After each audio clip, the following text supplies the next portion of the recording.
La Biblia, escrituras sagradas para miles de millones de personas llenas de milagros y misterios.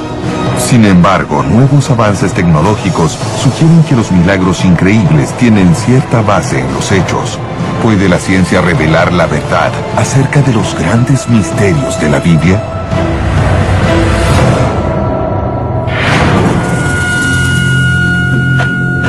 Invierno de 1886. Arqueólogos franceses buscan piezas de la sección cristiana en un cementerio en Alto Egipto.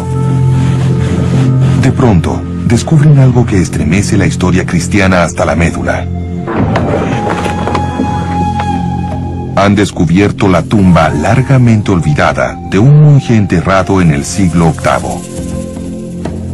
Pero el verdadero hallazgo es lo que el monje llevaba consigo al otro mundo.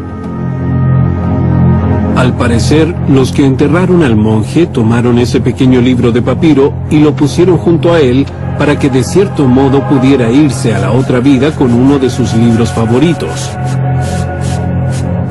No incluye a Mateo, Marcos, Lucas y Juan, sino que incluye el Evangelio de Pedro.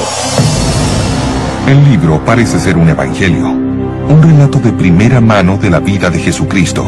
Sin embargo, el texto establece que fue escrito por el apóstol Pedro. Durante casi 2000 años, todo lo que los cristianos sabían sobre Jesucristo provenía de los evangelios de la Biblia cristiana, los relatos de Mateo, Marcos, Lucas y Juan. ¿Podría este, en verdad, ser un relato perdido de la vida de Jesucristo, escrito por Simón Pedro, el líder designado de los apóstoles? El descubrimiento remeció el mundo de la erudición bíblica, y los remesones aún continúan a medida que los evangelios nuevos o perdidos salen a la luz en diversas excavaciones arqueológicas. El Evangelio de Tomás, el Evangelio de María Magdalena, e incluso el Evangelio de Judas. Su descubrimiento revela historias sorprendentes y controvertidas sobre Jesucristo y su mensaje, historias que fueron suprimidas por la iglesia temprana. El Evangelio de Pedro afirma que revela los hechos detrás de la resurrección de Jesucristo. El Evangelio de María dice que María Magdalena pudo haber sido la verdadera líder de la iglesia cristiana. El Evangelio de Judas dice que Jesucristo pidió ser crucificado. ¿Eran estos relatos, olvidados y prohibidos, versiones de testigos oculares sobre la vida y muerte de Jesucristo? De ser así, ¿por qué desaparecieron? Mediante el uso de tecnología de última generación, como microscopios de electrones, datación por carbono 14, paleografía y los últimos avances en arqueología, los expertos examinan los evangelios perdidos para determinar su edad, su origen, y ver si contienen verdades olvidadas de la fe más grande del mundo.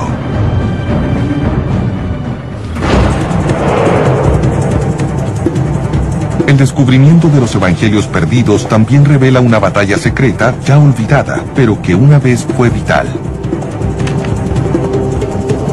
Una batalla por el alma de la cristiandad. Por un lado, un grupo devoto que desea una relación directa y espiritual con Dios y con sus propios evangelios. Por el otro, una creciente jerarquía de cristianos ortodoxos que solo aceptan 4 evangelios. El resultado de esta batalla determinaría el futuro de la cristiandad.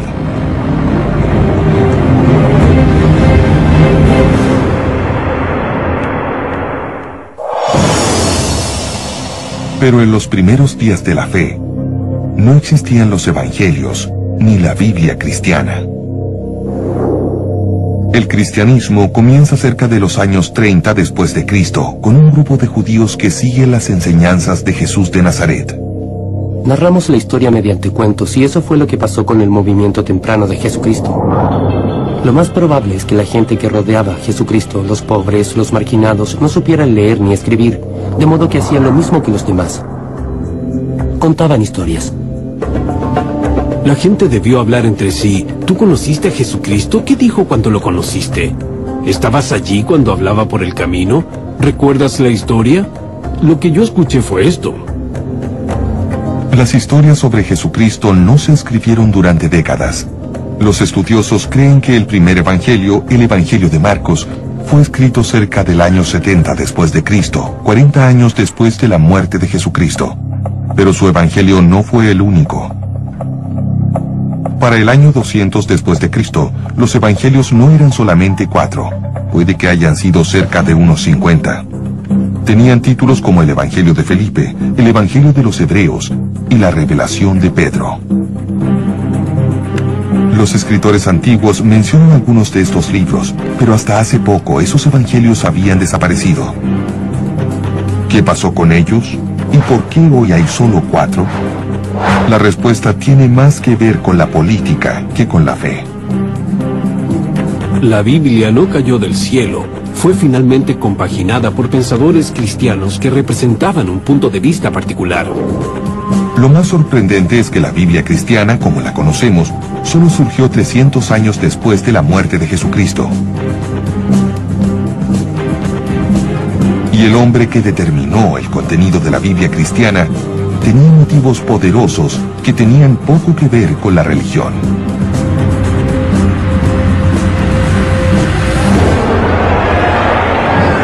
En el año 312 después de Cristo, un emperador romano llamado Constantino, un pagano que creía en muchos dioses, afirmó haber tenido la visión de una cruz antes de una batalla. Después de su victoria se convirtió al cristianismo y finalmente la hizo una religión estatal semioficial. Constantino quería utilizar esta nueva religión para unificar un imperio romano que se estaba desintegrando. En esa época el cristianismo era una religión poco organizada, una colección de iglesias con creencias y escrituras diversas. El emperador pretendía cambiar eso. Se dio cuenta de que esa gente no estaba muy organizada. Y si había algo que los romanos sabían hacer era organizar las cosas.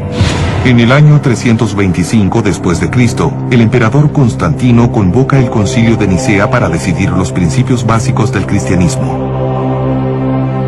Reunió a los líderes eclesiásticos más poderosos del mundo cristiano para que discutieran y legalizaran una religión cristiana formal.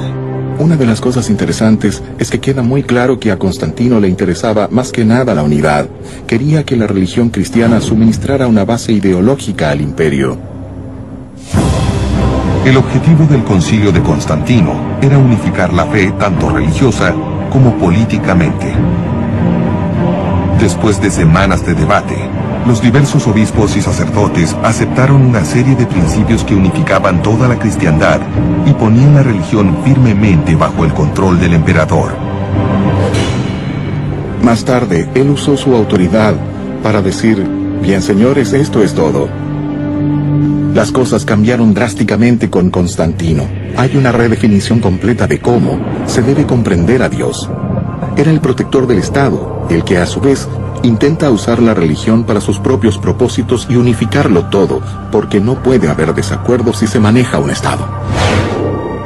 Constantino también unificó los evangelios cristianos y los limitó a los que le parecieron adecuados para una religión de Estado.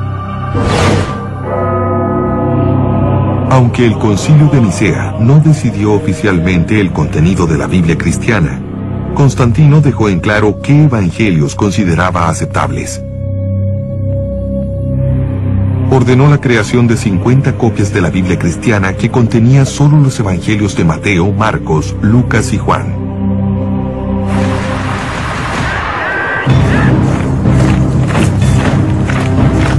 En el año 382 después de Cristo, otro concilio eclesiástico literalmente prohibió que los cristianos los leyeran. Bajo el emperador cristiano Teodosio, todos los otros evangelios se consideraron herejes y se prohibieron o quemaron. Sus dueños eran arrestados o incluso asesinados. Había muchos otros textos que los verdaderos cristianos devotos amaban y que habían leído durante mucho tiempo hasta que los obispos llegaron y dijeron claramente, no debes leer esto, sino que debes leer esto. ¿Qué contenían los evangelios perdidos? ¿Qué los hacía tan amenazadores que tuvieron que ser prohibidos o destruidos? Nadie lo supo durante casi 2000 años. Pero en 1886, el Evangelio de Pedro surgió de las arenas del desierto egipcio. En el siglo XX se hicieron otros descubrimientos sorprendentes. Los Evangelios de Tomás, de María Magdalena y de Judas. Estos evangelios perdidos revelan una visión muy diferente de Jesucristo. Tienen un enfoque distinto de la espiritualidad y una versión perdida del cristianismo que una vez amenazó las bases mismas de la fe.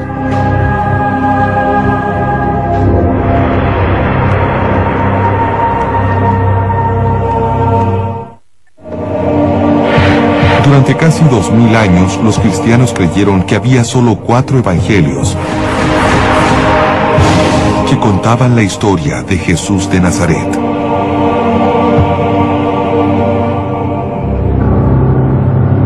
En 1886, el Evangelio de Pedro fue el primer evangelio perdido descubierto en siglos, hecho que sugería la existencia de una historia secreta de escrituras prohibidas. En 1945, un descubrimiento notable sacó a la luz una gran colección de evangelios perdidos y cambió para siempre la historia del cristianismo.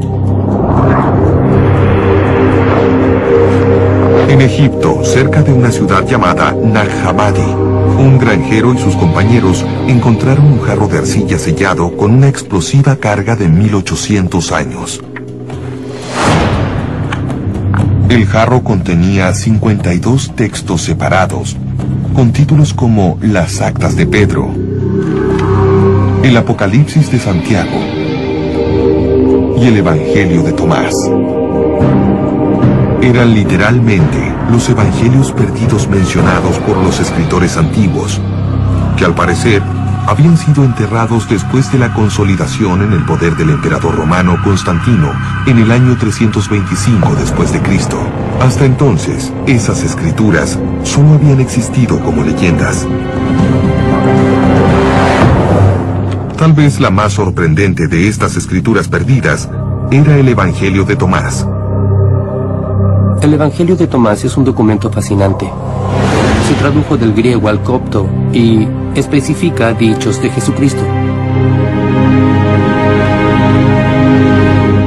Muchas de las cosas que están en el Evangelio de Tomás también se encuentran en el Nuevo Testamento, pero la diferencia es que el Evangelio de Tomás es un evangelio gnóstico. Los gnósticos constituían una secta de los comienzos del cristianismo que enfatizaba profundamente el misticismo y estaba en desacuerdo con la mayoría de los preceptos de la jerarquía cristiana emergente. Los gnósticos eran salvados por el conocimiento secreto. Si comprendías ese conocimiento secreto, eras un verdadero seguidor de Jesucristo. Gnosis es una palabra griega que significa conocimiento, y gnóstico significa aquel que sabe. En muchas formas eran esencialmente místicos, y si podían encontrar la paz de Dios en su interior, la verdadera humanidad, ¿para qué necesitaban un sacerdote o un obispo? Podían marchar al son de su propio tambor. En el Evangelio de Tomás, Jesucristo parece transmitir un mensaje extraño, una enseñanza secreta muy diferente a la de los evangelios tradicionales. Los evangelios tradicionales enseñan que Jesucristo es el único Hijo de Dios. El Evangelio de Tomás sugiere que todos podemos convertirnos en hijos de Dios. Dice, cuando se conozcan a sí mismos, entonces serán conocidos y comprenderán que son hijos del Padre viviente. En otras palabras, si Jesucristo puede tomarse como Hijo de Dios, todos nosotros somos hijos e hijas de Dios. Él no tiene nada que nosotros no podamos tener. Es posible tener el mismo tipo de relación con lo divino, el mismo tipo de identidad con Dios.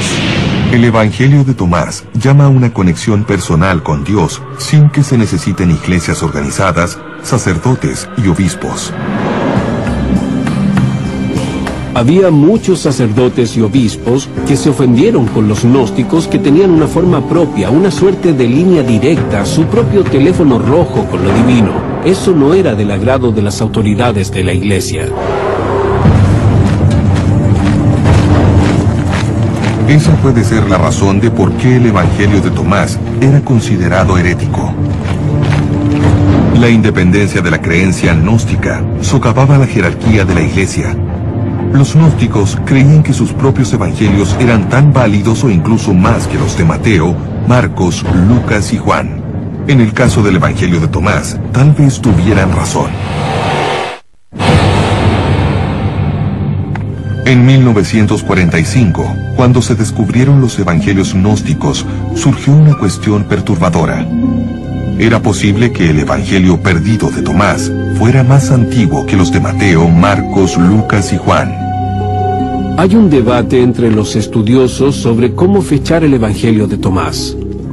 Lo que sí sabemos es que en el Evangelio de Tomás hay unos papiros griegos muy antiguos y al parecer algunas de sus partes son también muy antiguas. De hecho, partes del Evangelio de Tomás podrían remontarse a los primeros días de la Iglesia. La mayoría de los eruditos cree que los 4 evangelios tradicionales se escribieron más o menos una generación después de la muerte de Jesucristo, unos 40 o 60 años después de que sucedieran los hechos. Pero basándose en su contenido más simple, el material del Evangelio de Tomás podría ser más antiguo. La diferencia entre el Evangelio de Tomás y el Nuevo Testamento es que el Evangelio de Tomás solo tiene los dichos de Jesucristo. No hay milagros, no hay historias sobre Jesucristo. El hecho que el Evangelio solo sea una colección de dichos de Jesucristo puede sugerir que es más antiguo y que la narrativa, los elementos usados para contar historias en los otros evangelios, sean incorporaciones más tardías. Si el Evangelio de Tomás es realmente más antiguo que los 4 evangelios tradicionales, ¿significa que está más cercano del mensaje de Jesucristo? De ser así, ¿significa que la Biblia cristiana está literalmente incompleta? La respuesta podría estar en saber la fecha exacta en que se escribió el Evangelio.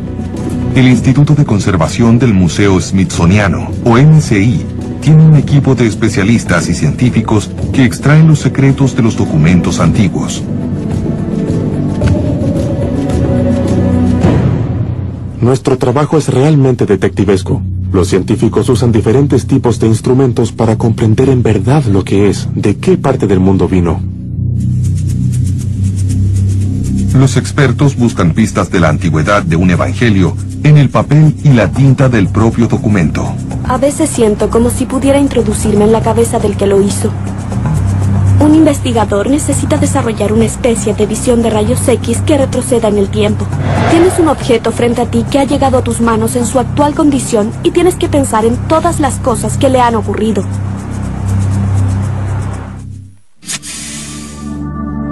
Una clave de la edad de un papiro puede encontrarse en la escritura en sí. En la época en que se escribió el Evangelio de Tomás, la mayoría de la población era analfabeta. La persona que en realidad escribió el Evangelio probablemente era una escriba profesional. Los investigadores descubren la verdad gracias a un conocimiento a fondo de los métodos y las herramientas del escriba. Los escribas no solo escribían, llevaban los materiales de su arte consigo. Preparaban sus tintas con materia sólida y luego probablemente la molían otra vez y le agregaban un líquido para que fuera fluida. Se espera cierta variabilidad en el tamaño de las partículas. Y algo muy perfecto, muy puro y muy consistente podría ser una señal de que se trata de un material más moderno. Retrocede una vez más. Un examen más detallado del Evangelio de Tomás revela que ciertamente no es una falsificación moderna, pero la edad exacta del Evangelio aún no es evidente. El Evangelio de Tomás encontrado en Nag Hammadi fue sometido a una prueba de carbono 14. Las páginas revelaron que la copia era aproximadamente de los años 300 a 400 después de Cristo. Las copias más antiguas de Mateo, Marcos, Lucas y Juan son aproximadamente de la misma época, pero los estudiosos concuerdan en que estos evangelios deben ser copias de textos muy anteriores, porque los escritores antiguos se refieren a ellos alrededor del año 150 después de Cristo. La edad exacta del Evangelio de Tomás es difícil de establecer. ¿Es más antiguo y más preciso que el de Mateo, Marcos, Lucas y Juan? Hasta que no se encuentre una copia más antigua, el asunto seguirá siendo un misterio. Pero sin importar su antigüedad, el Evangelio de Tomás revela una batalla entre dos campos del cristianismo. La iglesia tradicional tenía a Mateo, Marcos, Lucas y Juan de su lado, pero los gnósticos afirmaban tener el apoyo de María Magdalena.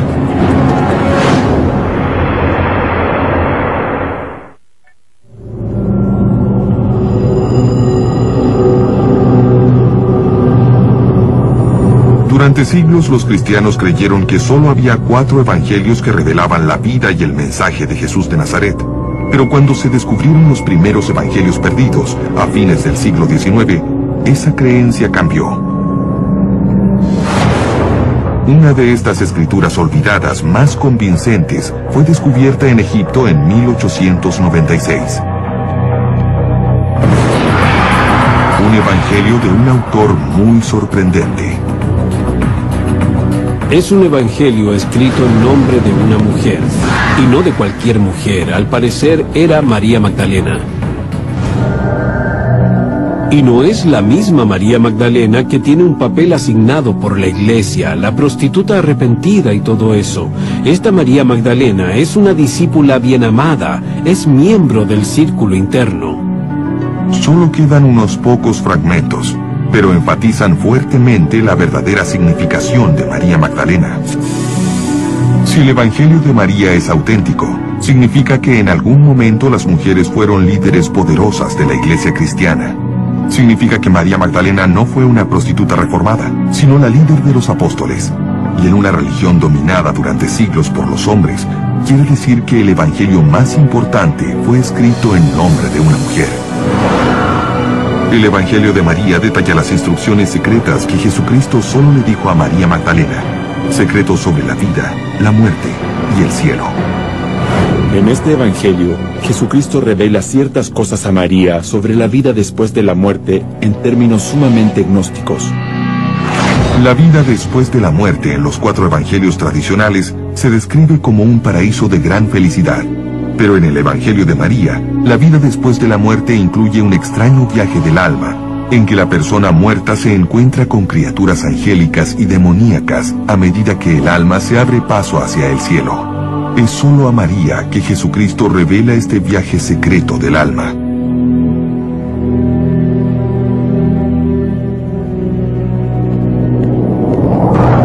El Evangelio afirma que Pedro, el líder de los apóstoles, reaccionó explosivamente ante esta revelación. Pedro dice, ¿él realmente habló con una mujer sin que lo supiéramos? ¿Todos tendremos que dirigirnos a ella y escucharla? ¿La prefirió a ella sobre nosotros?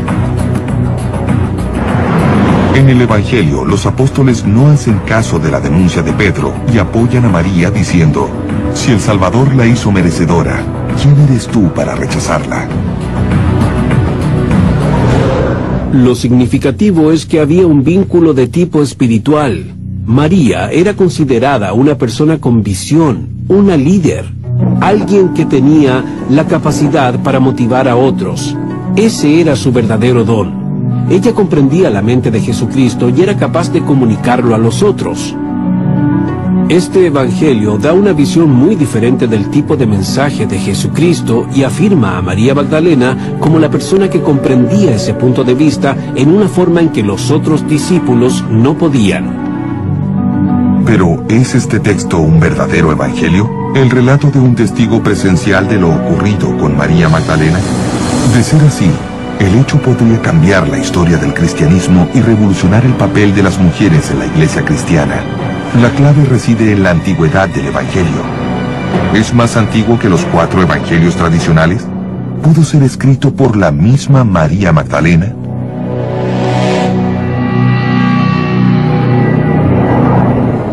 El Evangelio de María fue descubierto por primera vez en Ajmin, Egipto, en 1896. La datación por carbono revela que este texto fue copiado en el siglo V. Pero con los años, otros fragmentos del Evangelio de María han surgido en otras partes de Egipto y son mucho más antiguos. Nuevos adelantos tecnológicos pueden ayudar a precisar la fecha exacta, incluso de los fragmentos más pequeños del texto antiguo. El uso del microscopio de 3 dimensiones permite a los científicos concentrarse en los detalles que suministran pistas sobre su antigüedad.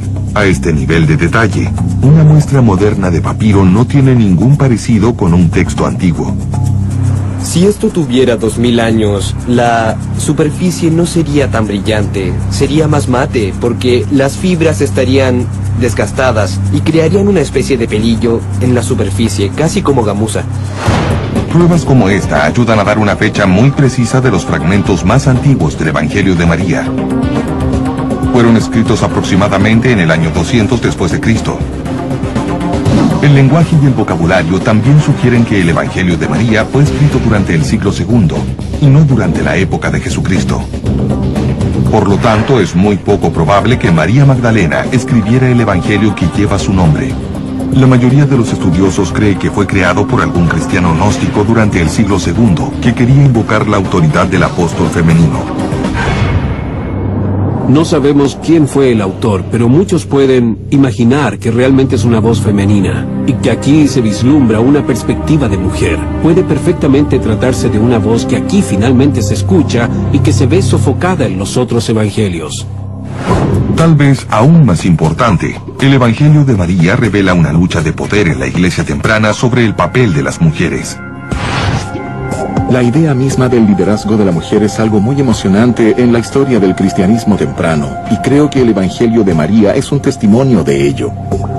Que María sea mujer y una líder es un concepto revolucionario para la iglesia temprana.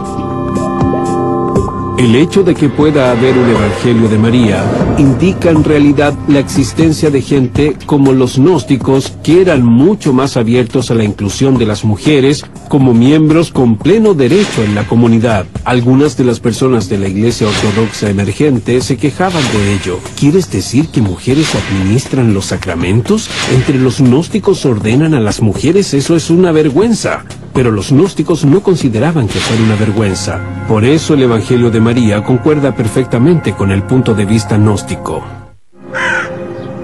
En 1886, arqueólogos franceses que trabajaban en Egipto descubrieron una antigua tumba cristiana con un tesoro extraordinario. En las manos de un monje del siglo VIII había un libro llamado El Evangelio de Pedro. Fue uno de los primeros evangelios perdidos en ser descubiertos. ¿Podía ser uno de los relatos perdidos sobre la vida de Jesucristo escrito por Simón Pedro, el líder designado de los apóstoles? De ser así, la historia del cristianismo podría cambiar, porque el Evangelio de Pedro cuenta una versión muy diferente de la vida de Jesucristo. Lo que se recuperó es muy valioso y emocionante. Es una historia temprana, pero es una historia alternativa. En el Evangelio de Pedro los romanos son sorprendentemente agradables. Dice que Jesucristo no sufrió dolor alguno en la cruz. Pero hay una diferencia aún más asombrosa. El Evangelio de Pedro afirma revelar un testimonio presencial de la resurrección. Este es el único evangelio que tenemos que intenta contar la historia de lo que pasó durante la resurrección. Todos los evangelios bíblicos hablan de los resultados de la resurrección, que la tumba estaba vacía, pero no tratan de hablar del momento mismo de la resurrección. La descripción comienza en la tercera mañana después de la muerte de Jesucristo, mientras soldados romanos estaban de guardia ante la tumba del Mesías caído. El Evangelio de Pedro dice: la tumba estaba abierta, y los soldados lo vieron porque montaban guardia. Mientras explicaban lo que habían visto, vieron salir a 3 hombres de la tumba. Cuando salen, van sujetando a un tercero, supuestamente Jesucristo. Luego se oye una voz profunda que dice: ¿Han logrado predicar a aquellos que han muerto?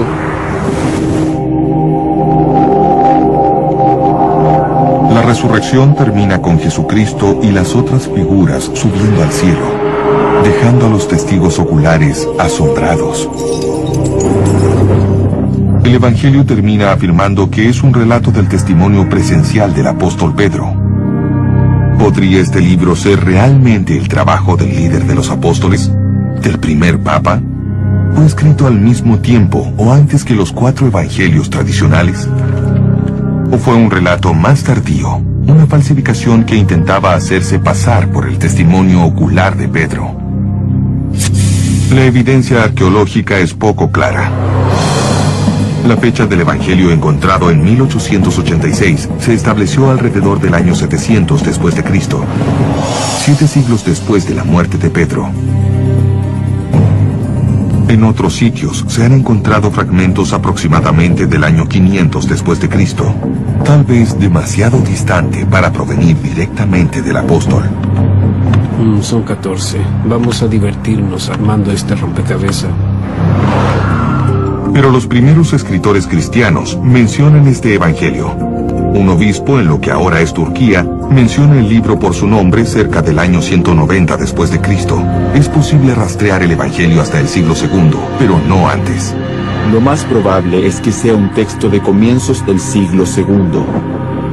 La razón por la que pensamos que es de esa época es porque usa material de los 4 evangelios existentes que ya teníamos. Las historias en el Evangelio de Pedro son tan similares a las de los otros evangelios que parece probable que fueran simplemente copiadas. Quien quiera que haya escrito este evangelio en el siglo II afirmó que era el trabajo del apóstol Pedro para darle una mayor autoridad. Ese era un procedimiento corriente en el mundo antiguo. Cuando algunas personas querían comunicar una idea que creían verdadera o importante para el movimiento cristiano temprano, no la decían con su propia voz, sino con la voz de alguien que ellos estimaban que tenía mayor autoridad que ellos. En ese sentido, el Evangelio de Pedro no era un relato real, sino una falsificación, aunque eso hace surgir un tema importante y perturbador. Si el Evangelio de Pedro es una falsificación, entonces los Evangelios de Mateo, Marcos, Lucas y Juan también lo son. No sabemos quiénes eran los autores, pero los libros estaban escritos en nombres de Mateo, Marcos, Lucas y Juan, porque ellos eran los grandes hombres de la época.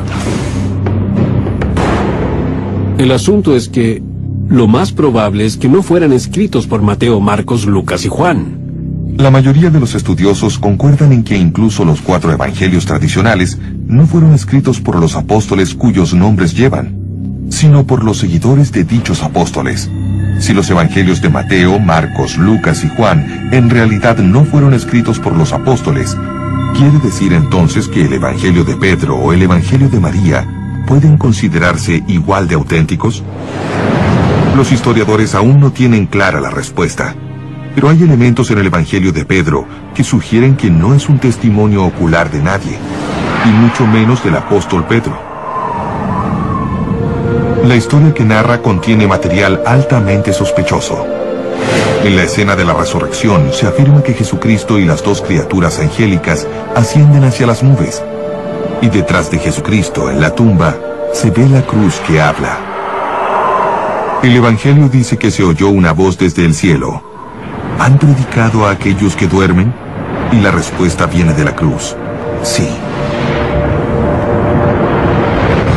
El Evangelio de Pedro es demasiado fantástico, con esos grandes seres que ascienden a los cielos y luego una cruz que habla. Es decir, eso es demasiado para que alguien lo crea, en especial si en la iglesia temprana querían ser sobrios y prácticos. Esa puede ser una razón por la que el Evangelio de Pedro no fue aceptado como tal cuando Constantino convocó el Concilio de Nicea. Sin embargo, aún quedaban grupos de cristianos devotos que consideraban que este libro era sagrado. Lo suficientemente sagrado como para ser enterrado con un monje alrededor del año 700 después de Cristo. En especial me gusta la idea de un monje que se aferra a ese texto, no solo en esta vida, sino también en la próxima. El Evangelio de Pedro se descubrió en 1886 y fue uno de los primeros evangelios perdidos en descubrirse. Uno de los evangelios perdidos más recientes se descubrió solo en el año 2006. Una escritura que despertó una controversia inmediata porque se atribuye al hombre que traicionó a Jesucristo. El Evangelio perdido de Judas.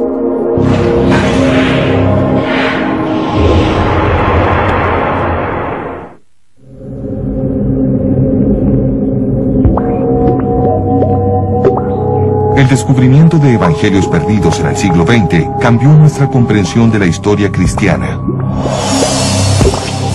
Pero un nuevo evangelio perdido, descubierto recientemente, cuestiona los fundamentos básicos de las creencias cristianas tradicionales. En el año 2000, se recuperó un documento en papiro en una tienda de antigüedades de Egipto. Se cree que originalmente lo encontraron cerca de Nag Hammadi, donde se descubrieron los primeros evangelios gnósticos. Se le identifica como el Evangelio de Judas. De Judas Iscariote.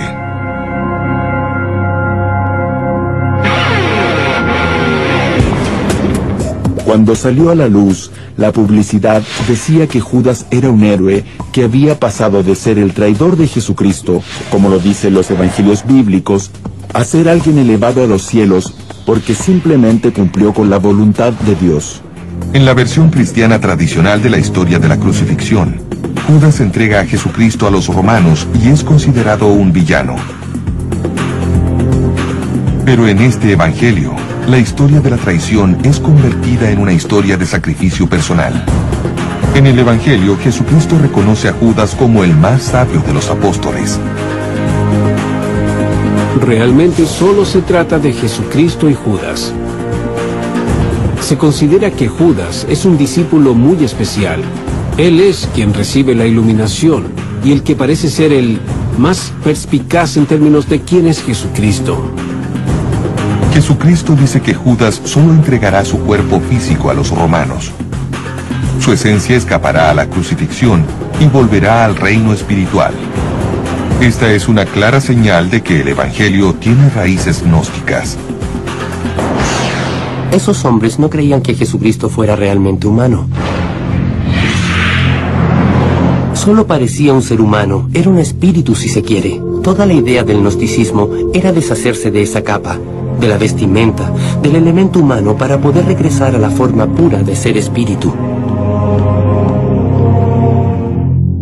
Es un cambio notable respecto a los evangelios cristianos tradicionales, y desde el momento de su publicación en el año 2006, fue muy controvertido.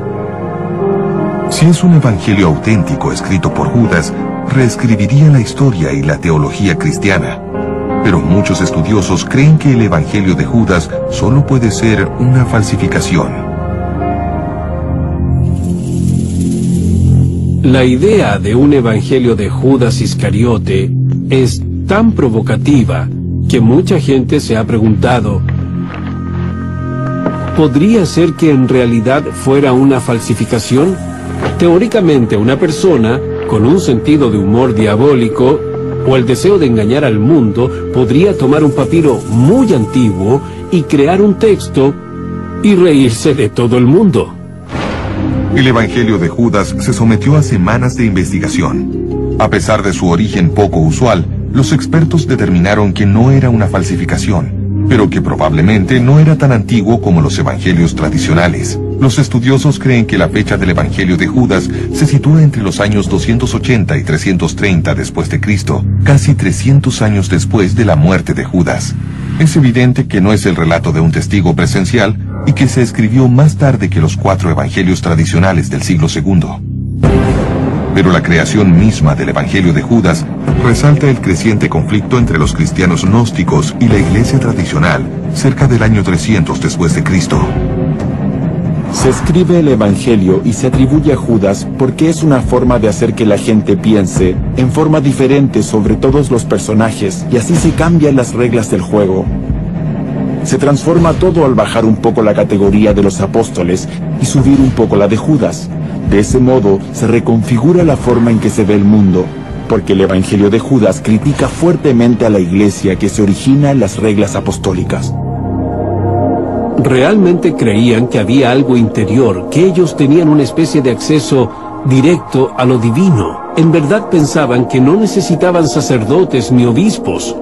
No tenían por qué escuchar a ese tipo de autoridad. Pero el énfasis de los gnósticos en el misticismo y la iluminación personal tal vez fue la causa de su propia ruina. En vez de construir una comunidad y ganar adeptos, el círculo selecto y místico de los gnósticos comenzó a perder influencia política. Mientras tanto, una jerarquía cristiana emergente llamaba la atención de los políticos romanos. Con el Concilio de Nicea en el año 325 después de Cristo, el emperador Constantino reforzó la base de poder y la jerarquía de los obispos más ortodoxos.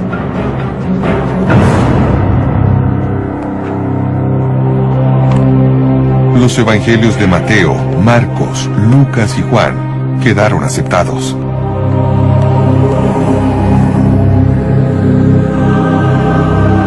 Los evangelios gnósticos quedaron eliminados. Al menos oficialmente. Hay que tener en mente que los otros evangelios que no están en el Nuevo Testamento eran de hecho leídos por la gente, apreciados y amados por la gente durante mucho tiempo. ¿Qué dice esta evolución histórica del Nuevo Testamento acerca de la legitimidad de los evangelios perdidos? El estudio de los evangelios perdidos es realmente muy interesante. Nos ayuda a comprender las presiones culturales que soportaba el cristianismo y lo que debía enfrentar. Es bastante fascinante imaginar lo que habría pasado en Nicea y después de ello si la perspectiva gnóstica hubiera sido la triunfadora. Me imagino que habríamos tenido un sentido más místico, un mayor sentido interior de lo que significa sentirse motivado como seguidor de Jesucristo. Habría sido una iglesia muy diferente, con características diferentes y otro tipo de sentido, un sentido más místico. Pero los gnósticos no triunfaron en Nicea. Y en algún monasterio del desierto egipcio, un grupo de monjes gnósticos debieron preguntarse sobre el destino de sus amados evangelios. Debieron amar ese tipo de literatura hasta ese fatídico día en que el arzobispo Anastasio de Alejandría anunció a todos los monjes de que era hora de deshacerse de los libros heréticos y leer solo los libros bíblicos. Tal vez los monjes tomaron los valiosos libros de la biblioteca de Nag Hammadi con el corazón triste y no pudieron destruirlos. Así que los escondieron en un jarro donde durarían para siempre o casi para siempre, al menos hasta que nosotros pudiéramos encontrarlos y leerlos otra vez. Durante siglos la Santa Biblia, con los 4 evangelios del Nuevo Testamento, ha sido considerada la verdadera historia de Jesucristo. Algunos creen que los evangelios perdidos revelan el camino que el cristianismo no tomó. Otros creen que ese camino no se tomó por una razón. Hay una expresión que dice que a veces los ganadores escriben la historia, pero ahora los perdedores pueden hablar, y hay un valor en escuchar hablar a los perdedores. Pero hay que mencionar la otra parte de la expresión, que a veces los ganadores merecen ganar.